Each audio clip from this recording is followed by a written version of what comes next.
Tumayo po ang lahat at tayo'y makiisa sa banal na misa na pamumunuan ng ating Kura Paroko, Reverendo Padre Douglas Badong.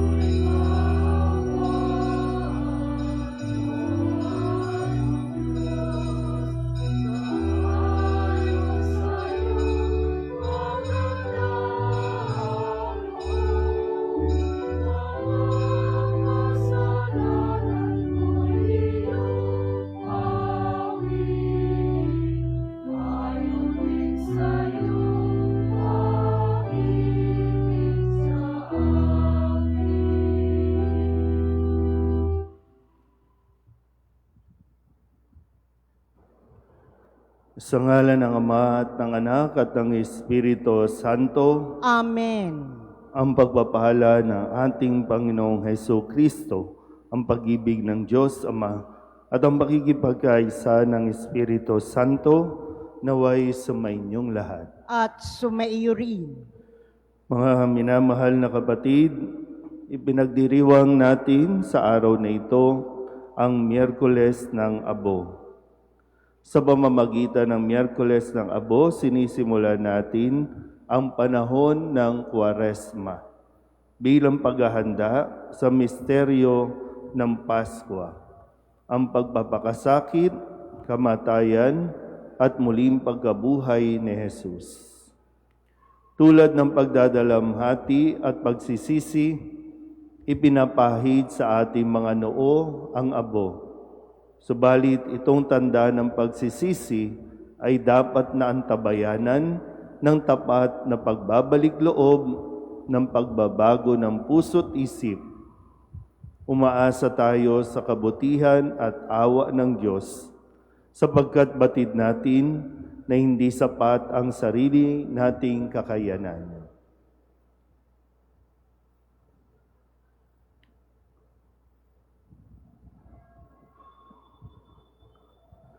Manalangin tayo. Ama naming makapangyarihan, ipagkaloob mong masimulan namin ngayon sa banal na pagkukusang magtiis ng kagutuman ang pakikipagtunggalian bilang mga kapanig ni Kristo sa aming pagsugpo sa mga salungat sa pamumuhay sa Espiritu, maging amin nawang sandata ang pagtitimpi sa sarili sa pamamagitan ni Jesucristo kasama ng Espiritu Santo magpasawalang hanggan. Amen.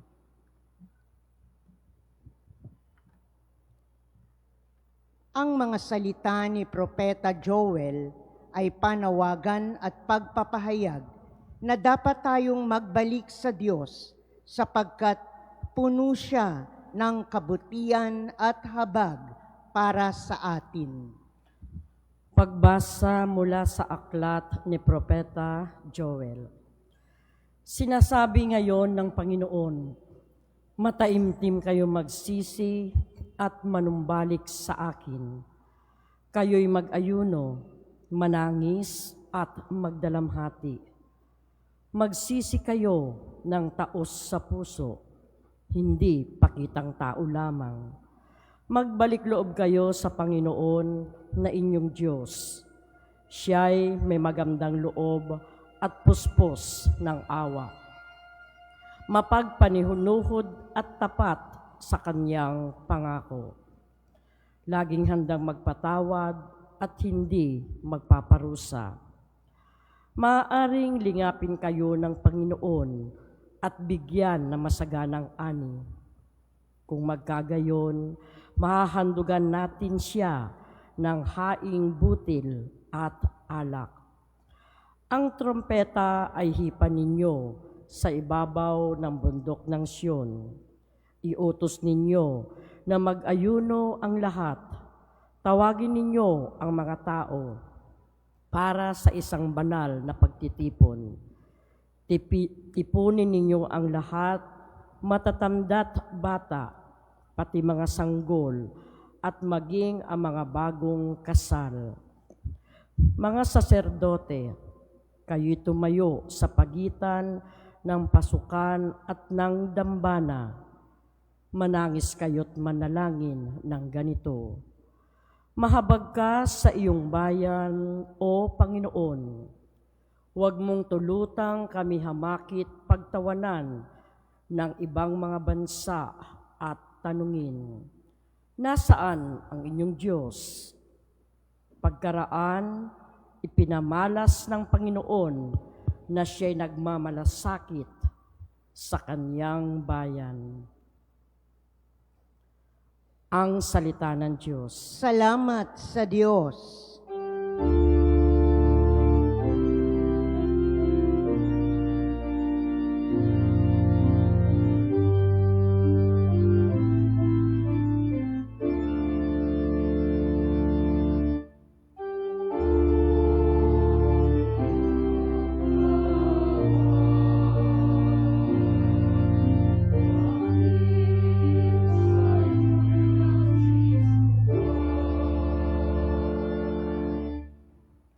Ako'y kaawaan, o mahal kong Diyos, sang-ayon sa iyong kagandahang loob.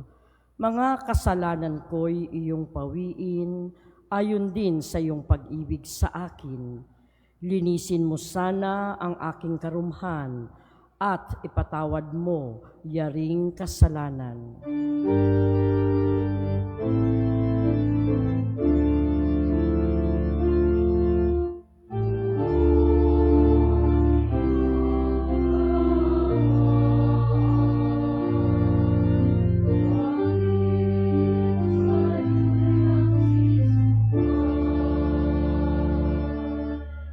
Ang pagsalansang ko ay kinikilala, laging nasa isip ko at alaala. Sa iyo lang ako nagkasalang tunay, at ang nagawa ko'y di mo nagustuhan.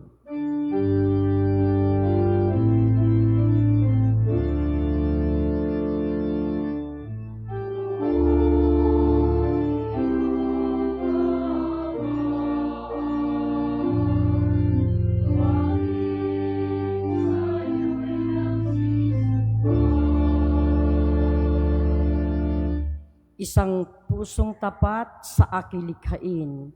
Bigyan mo, O Diyos, ng bagong damdamin. Sa iyong harapay, huwag akong alisin. Ang Espiritu mo ang papaghariin.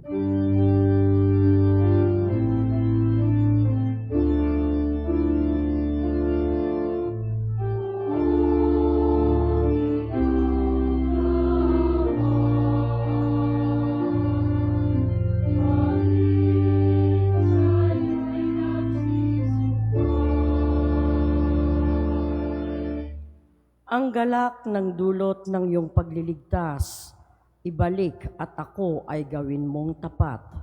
Turuan mo akong makapagsalita at purihin ka sa gitna ng madla.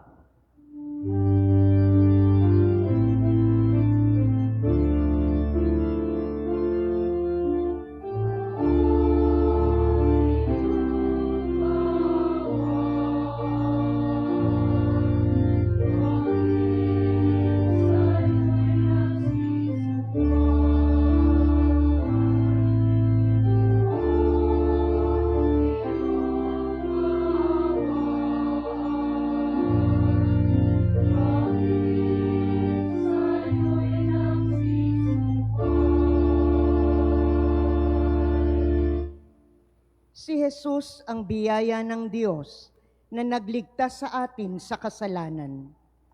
Ang Kwaresma ang panahon kung kailan dapat tayong higit na mapalapit kay Jesus na tagapagligtas ng sangkatauhan. Tinatawag tayo ni San Pablo na malugod nating tanggapin ang kaligtasang handog ng Panginoon. Pagbasa mula sa ikalawang sulat ni Apostol San Pablo sa mga taga-Korinto. Mga kapatid, ako'y sugo ni Kristo.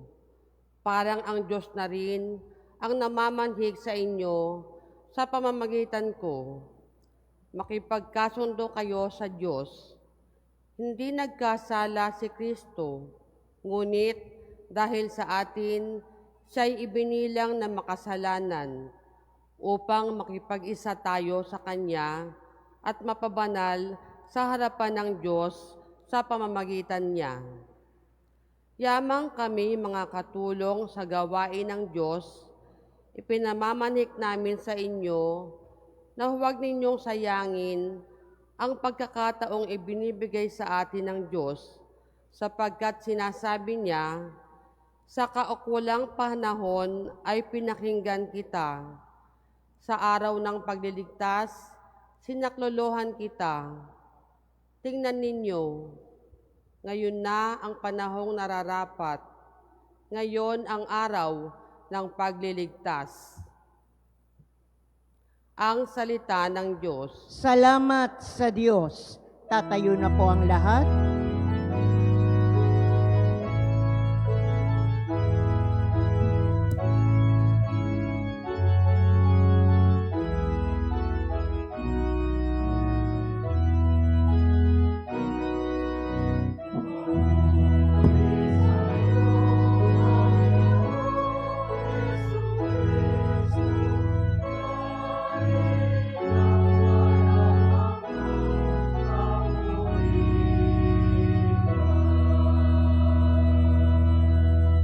Kapag ngayoy napakinggan ang tinig ng poong mahal, huwag na ninyong hadlangan ang pagsasakatuparan ng mithin at kalooban.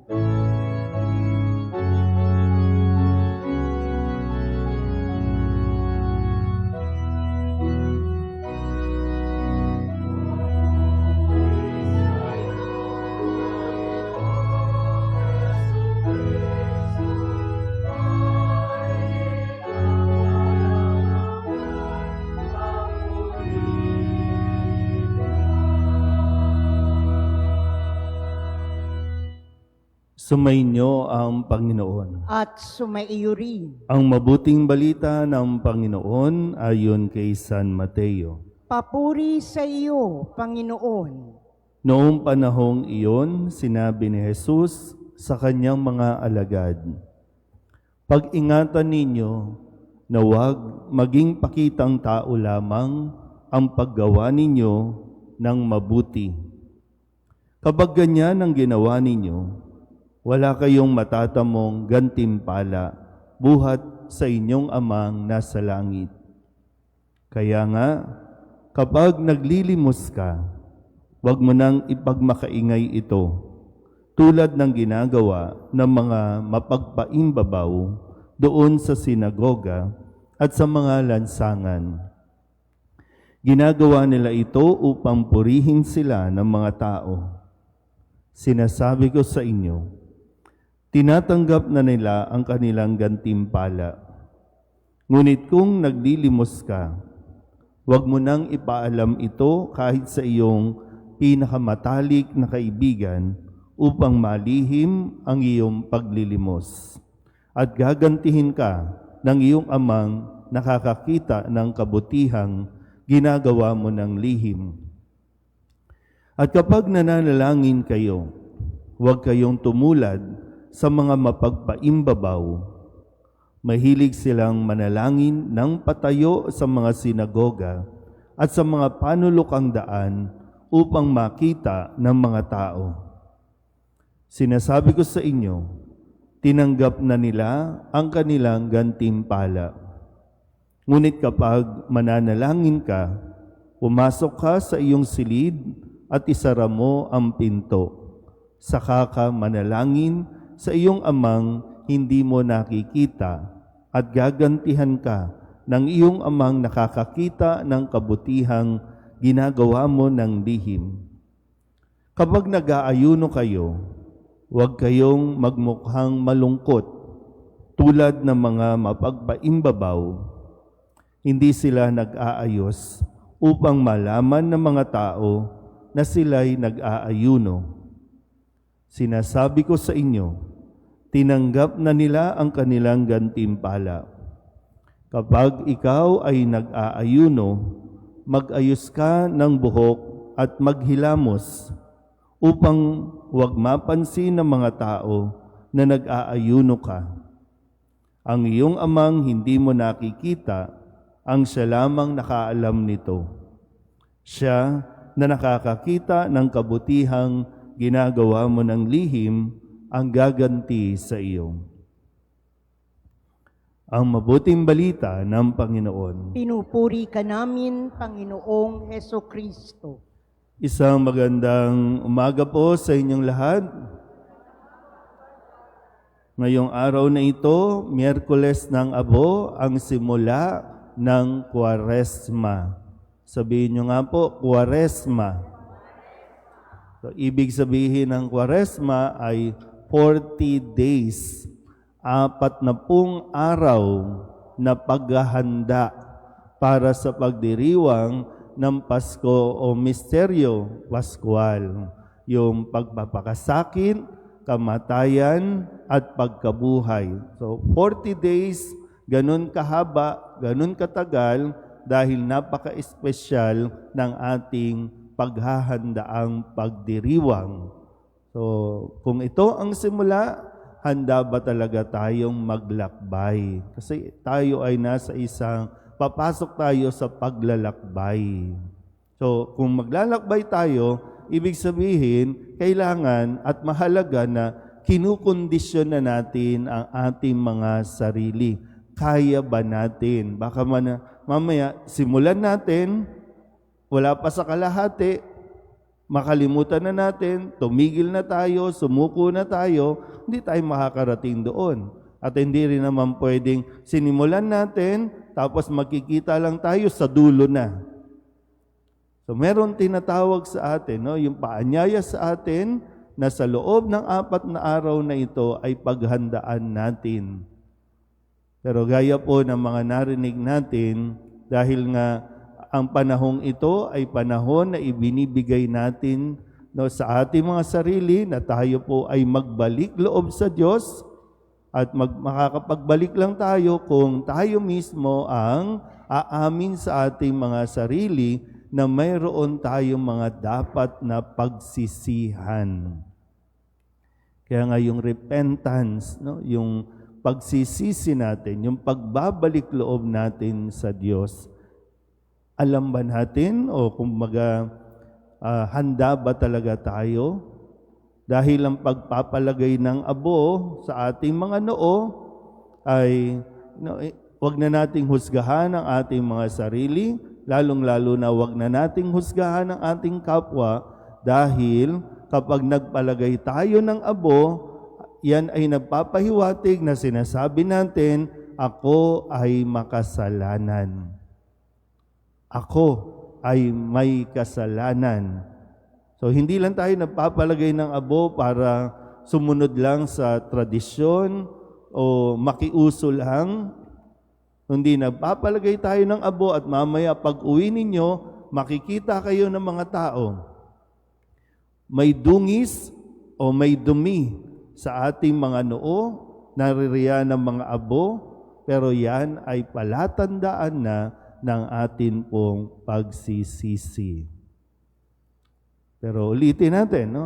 Sinasabi sa atin dito, huwag maging pakitang tao lamang. Huwag paimbabaw. Kasi, minsan, tingnan natin, magpapalagay tayo ng abo. Alam mo ba kung ano ang dapat mong gawin sa araw na ito? Handa ka bang magtiis? Sa umpisa ng panalangin natin, sinasabi na tayo ay papasok at handa nating tanggapin ang pagtitiis ng kagutuman. So, hindi pwedeng mamaya pagkalagay ng abo, diretso sa kain. Asa ng pag-aayuno? Yung pagtitika, yung pagtitiis. So, handa ba kayo? Handa ba tayo? Baka makalimutan agad natin. kain ng kain. So bahagi yan, no, na hinihingi sa atin. Kaya mo bang magtiis? Lalo na kapag sinabi natin na, ay hindi ako kakain, doon ka naman mas makakaranas o makakaramdam na, bakit ganun? Gutom na agad ako. Dati naman hindi ka talaga kumakain, pero bakit ngayon, gutom ka na? Kapag nakaranas ka ng gutom, ano ang dapat gawin? Magdasal. Kaya nga yung pag-aayuno, lagyan mo ng panalangin, at kung kapag nakaya mo na, doon ka gagawa para sa iyong kapwa ng kabutihan. So, tingnan natin, no? Yung, okay, hindi ako kakain, nagugutom na ako. O magdadasal, ipagdarasal, nandiyan na yung pagkain. Answered prayer ba yung dasal mo? Hindi. Yung dasal mo ang magbibigay ng lakas ng loob sa iyo para yung pagkain na dapat mong kakainin ngayon ang ibabahagi mo sa iyong kapwa na araw-araw hindi alam kung may makakain. So handa ba talaga tayo doon? Handa ka bang gawin? O kaya naman, no, simula pa lang ito, isipin mo na pag nilayan mo, anong sakripisyo ang iyong gagawin sa loob ng 40 araw na ito para maihanda ko ang aking sarili sa pagdiriwang ng mga mahal na araw. Isip, no? Doon sa aming formation na ginawa dito, no, may mga lumitaw, no? Sabi ay magbabawas po ng social media. Ay sa loob ng 40 araw na ito, magbabawas po ako ng paninigarilyo o pag-inom. Magbabawas po ng pagsha-shopping. Magbabawas po ng pagbili ng kung ano-ano. So ikaw, ano ang iyong gagawin sa loob ng 4 na araw na ito? Yung mga dati, no, hindi ka naman nagdadasal, di ka naman paladasal, o baka ngayong 40 araw na ito, maglalaan ka ng oras, no, para magdasal, nasa sa iyo. Pero ulitin natin, ha, gagawin natin ito hindi para magpapansin. Marami na pong tao ang papansin sa araw na ito o sa mga panahong ito. Marami ang nagsasabing sila ay mapagbigay. Nagbibigay ng bigas, nagbibigay ng ayuda, nagbibigay ng akap, marami nang nagpapapansin sa panahong ito. Pero kung ang papansin na yan ay walang kalakip na pagtitiis at yan ay pakitang tao lamang, walang patutunguhan yan. O ngayon, handa ba talaga tayo na magpalagay ng abo sa ating mga noo? Pag-isipan mo muna ng mabuti, ha? Kasi hindi ka naman itatakwil ng simbahan kung hindi ka magpalagay ng abo dahil Katoliko ka. Dahil marami rin naman Katoliko ang ngayon naghahanap buhay na at para sa kanila, wala yan, mas mahalaga magtrabaho na lang ako. Pero ikaw na nandito, sana po, no, ito ay seryosong paghahanda, seryosong gawain na dapat mong maunawaan, maintindihan. Muli, ang paglalagay ng abo ay tanda ng ating pag-amin na tayo po ay makasalanan at tayo ay nagbabalik loob sa Diyos. At sa loob ng 40 araw na ito, nawa magawa natin ang magkumpisal, ang magsisi sa ating mga kasalanan. Sabihin niyo nga po, kumpisal. May 40 araw, ha? May 40 araw na aalalahanin mo lahat ng iyong mga nagawang kasalanan kahit noon-noon pa, sana bago ang magmahal na araw, nakapagkumpisal tayo. Amen? Ngayon po ay babasbasan natin ang mga abo na gagamitin po sa paglalagay mamaya. At pagkatapos po, uunahin po muna ang mga servers. Mauupo lang po kayo dyan. At pagkatapos ng misa, doon po lahat ay papahiran ng abo sa noo. So maupo lang po kayo at yung mga servers lang po ang uunahin.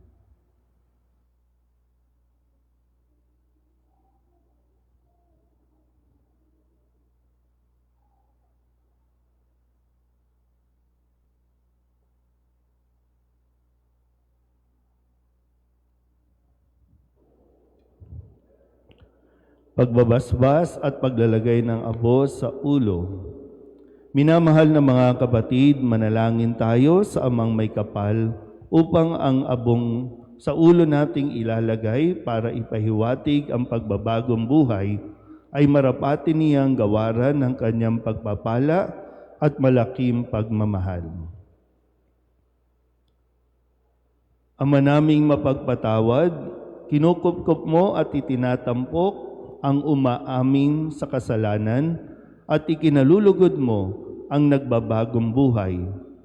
Dinggin mo kami at kupkupin sa pagkakaloob mo ng pagpapala bilang pagtatampok sa iyong mga lingkod na naglalagay ng abo sa ulo sa pagganap ng 40 araw na paghahanda para sa Pasko ng pagkabuhay. Marapatin mong kami maging dalisay para sa pagdiriwang ng tagumpay ng iyong anak na siyang namamagitan kasama ng Espiritu Santo magpasawalang hanggan. Magbagong buhay ka at sa mabuting balita sumampalataya.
Magsitayo na po ang lahat para sa panalangin ng bayan.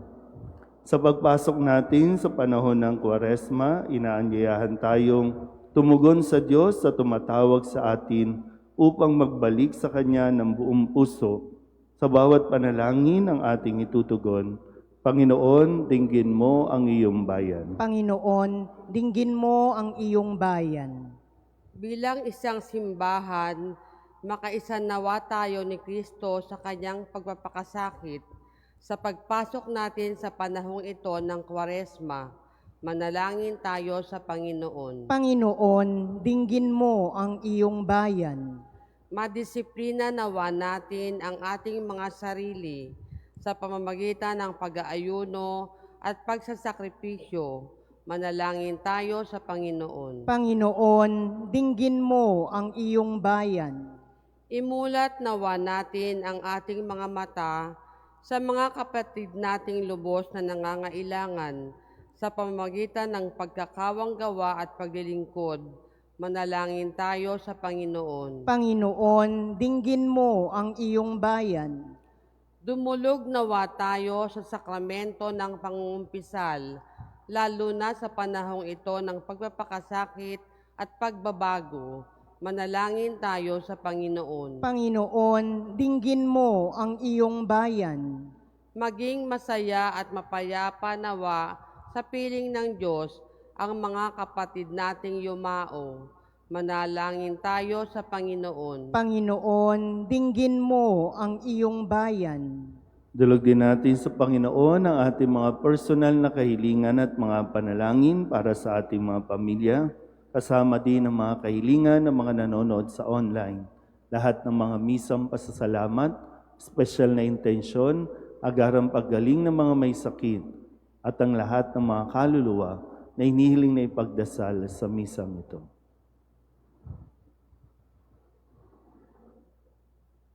Ang lahat ng ito hinihiling namin sa ngalan ni Kristo ang aming Panginoon. Amen.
Manalangin kayo mga kapatid upang paghahain natin ay kalugdan ng Diyos amang makapangyarihan.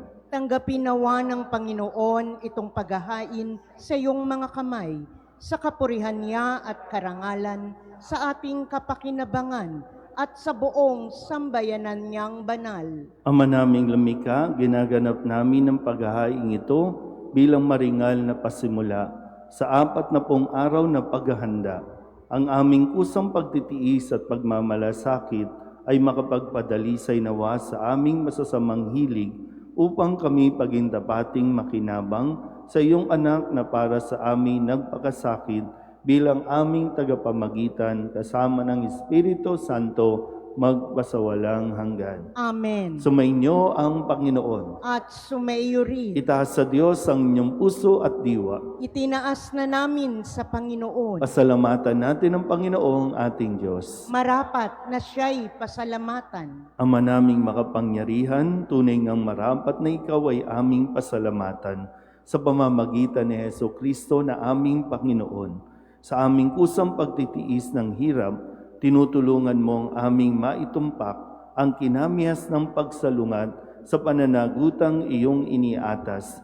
Sa aming pagtulad sa anak mong mahal, na nagpakasakit para sa tanan.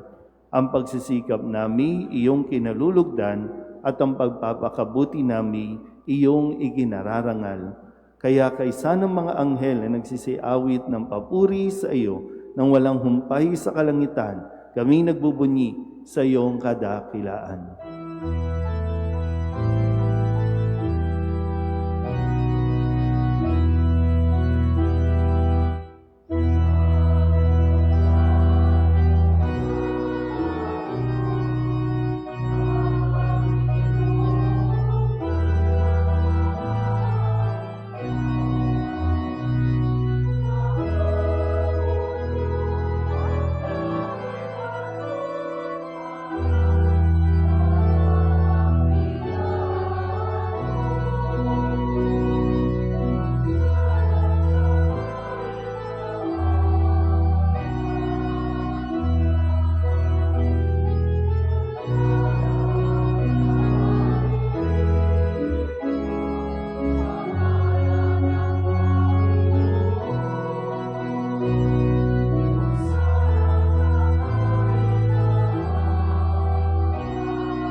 Ama naming banal, ikaw ang bukal ng tanang kabanalan. Kaya't sa pamamagitan ng iyong Espiritu, gawin mong banalang mga kaloob na ito upang para sa aming maging katawan at dugo ng aming Panginoong Hesu Kristo. Bago niya pinagtiis ang kusang loob na maging handog, hinawakan niya ang tinapay, pinasalamatan kaniya, pinaghati-hati niya iyon, iniabot sa kanyang mga alagad at sinabi, "Tanggapin ninyong lahat ito at kanin, ito ang aking katawan na ihahandog para sa inyo."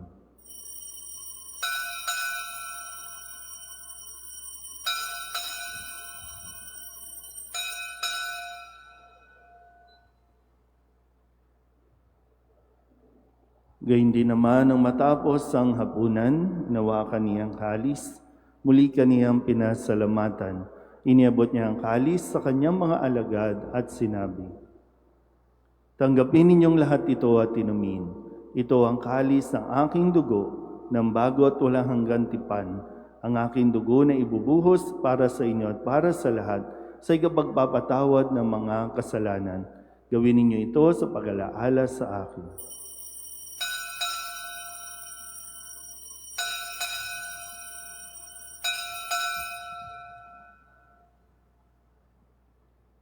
Ipagbunyi natin ang misteryo ng pananampalataya.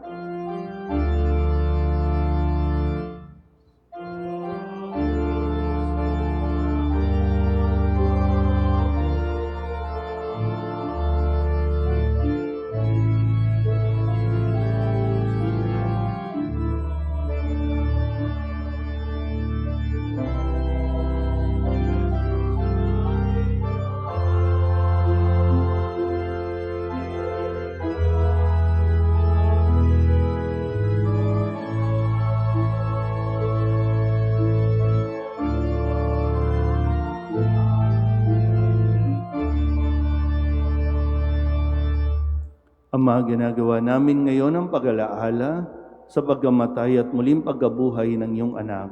Kaya tiniaalay namin sa iyo ang tinapay na nagbibigay buhay at ang kalis na nagkakaloob ng kaligtasan.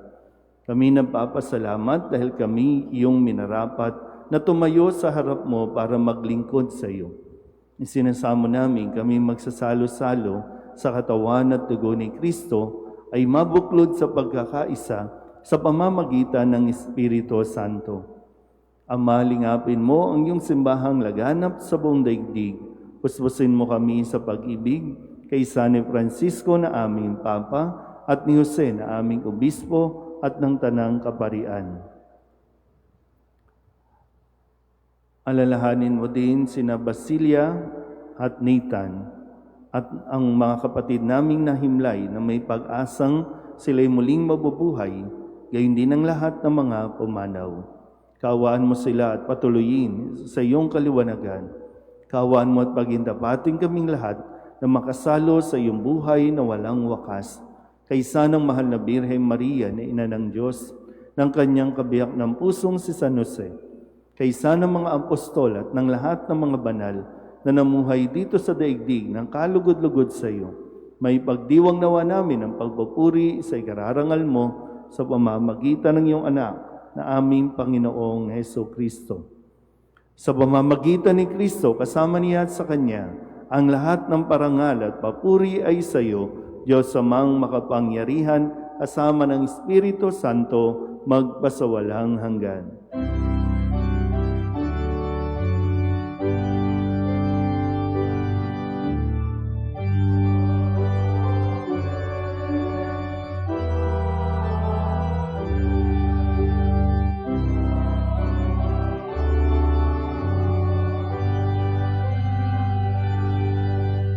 Sa tagubilin ng mga nakagagaling na utos at turo ni Jesus sa Panginoon natin na Diyos, ipahayag natin ng lakas loob.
Hinihiling namin kami edya sa lahat ng masama, pagkalooban ng kapayapaan araw-araw, iligtas sa kasalanan at ilayo sa lahat ng kapahamakan, samantalang aming pinananabikan ang dakilang araw ng pagpapahayag ng tagapagligtas naming si Heso Kristo. Sapagkat iyo ang kaharian at ang kapangyarihan at ang kapurihan, magpakailanman. Amen. Panginoong Heso Kristo, sinabi mo sa iyong mga apostol, kapayapaan ang iniiwan ko sa inyo, ang aking kapayapaan ang binibigay ko sa inyo.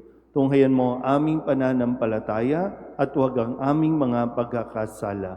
Pagkalooban mo kami ng kapayapaan at pagkakaisa ayon sa iyong kalooban, kasama ng Espiritu Santo, magpasawalang hanggan. Amen. Ang kapayapaan ng Panginoon ay laging sumainyo. At sumaiyo rin. Magbigayan po tayo ng kapayapaan sa isa't isa.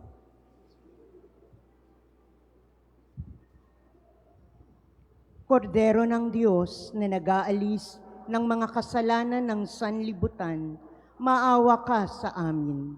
Kordero ng Diyos na nag-aalis ng mga kasalanan ng sanlibutan, maawa ka sa amin. Kordero ng Diyos na nag-aalis ng mga kasalanan ng sanlibutan, ipagkaloob mo sa amin ang kapayapaan. Ito ang kordero ng Diyos. Ito ang nag-aalis ng mga kasalanan ng sanlibutan. Mapalad ang mga inanyayahan sa kanyang piging. Panginoon, hindi ako karapat-dapat na magpatuloy sa iyo, ngunit sa isang salita mo lamang ay gagaling na ako.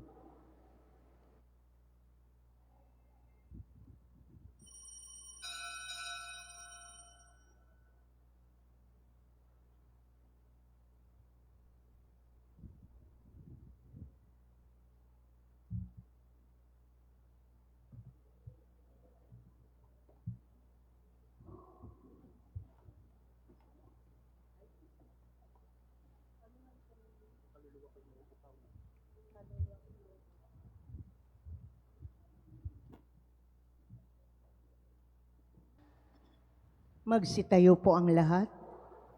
Manalangin tayo. Ama naming mapagmahal, ang pinagsaluhan namin ay amin nawang pakinabangan sa pagkakamit ng dulot ng kagalingan ng kagutumang kusa naming pinagtitiisan at iyong kinalulugdan sa pamamagitan ni Jesucristo kasama ng Espiritu Santo magpasawalang hanggan. Amen. Simula bukas, Huwebes, tuwing Huwebes po ng gabi ay magkakaroon po ng exposition of the Blessed Sacrament. Kasabay po niyan ang kumpisalan. So sana po maihanda natin ang ating mga sarili. Tuwing Huwebes, pagkatapos po ng misa ay magkakaroon ng available na pari para po sa pakumpisan.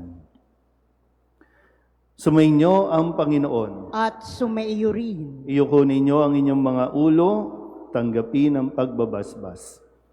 Ang Diyos Amang maawain na nagkaloob sa inyo ng anak niyang nagpakasakit bilang huwaran ng pag-ibig, ay siya nawang magbasbas sa inyong lahat, pakundangan sa paglilingkod ninyo sa Kanya at sa kapwa, ngayon at magpasawalang hanggan. Amen. Pakundangan sa Kanyang kamatayan, upang kayo'y huwag dumanas ng walang katapusang pagkamatay, makamtanawa ninyo ang buhay na walang hanggan. Amen. Pakundangan sa pagpapakumbaba niya para sa iyong kapakanan, kayo naway makasalo sa kanyang muling pagkabuhay, ngayon at magpasawalang hanggan. Amen. At pagpalain kayo ng makapangyarihang Diyos, Ama at Anak at Espiritu Santo. Amen. Mayo kayong taglay ang kapayapaan upang ang Panginoon ay mahalin at paglingkuran. Salamat sa Diyos. Sa pagpapahid ng abo, ay pipila din po kayo ng pakumunyon at mga lay minister po ang maglalagay ng abo. Magandang umaga po.